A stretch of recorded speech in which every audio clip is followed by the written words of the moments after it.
Hi guys, for today's video is magluto ta. It's breakfast time and we need to cook. So, diri nagsayo na kog mata kay magluto ko. And gichap na nako daan para ako na siyang hugasan. Ang kanang white sa pichay ato na siyang hugasan, guys. So, ako na siyang gi-remove dira ang katong kuan kanang dahon gani sa pichay. Ako na siyang hugasan kay ato na siyang ibutang sa tuang gipakuluan nga isda. So next is ilunod na to iyahang mga lamas. So giuna na ko dira ang kuan bombay. Next is kanang kamatis ato sa siyang hugasan kay naay kuan na germs char.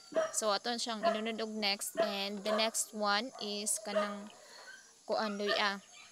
So ato siyang hugasan, and after that ato siyang ilunod sa tuang gipakuluan na fish. Siyang hugasan daan. So next is nabukal naman siya.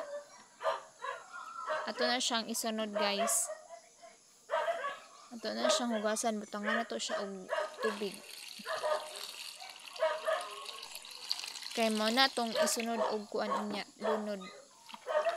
So gitakloban na to tong atong gipakuluan na fish, and magulat lang ta kanus ato siya maluto and magbukal. Kay ato na siyang ilunod ang kanang white sa pichay. So after that ato siyang timplahan og asin.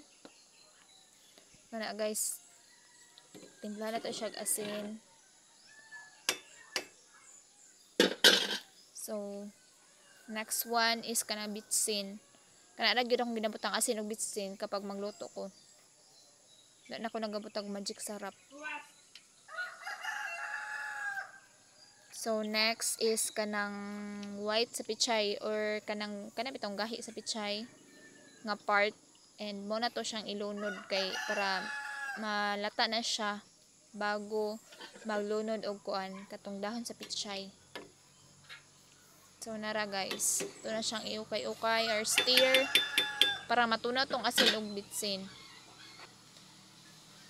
So after that takloban nato siya para magbukal na pud, and balik na pud ta ato na pong ilunod ning kuan leaves sa pichay kay nabukal naman siya. So mo to ilunod nato tanan, ato naman humanan matong hugas. So okay lang nato siya dira guys, kay para kuan ma-mix. And after that takloban nato siya kay para lato na to siya magbukal. And charan, human na guys, nara finish na, nara akong giluto isda nga sinabaw, nara lami kayo. Maura to guys, nahuman na nagyud.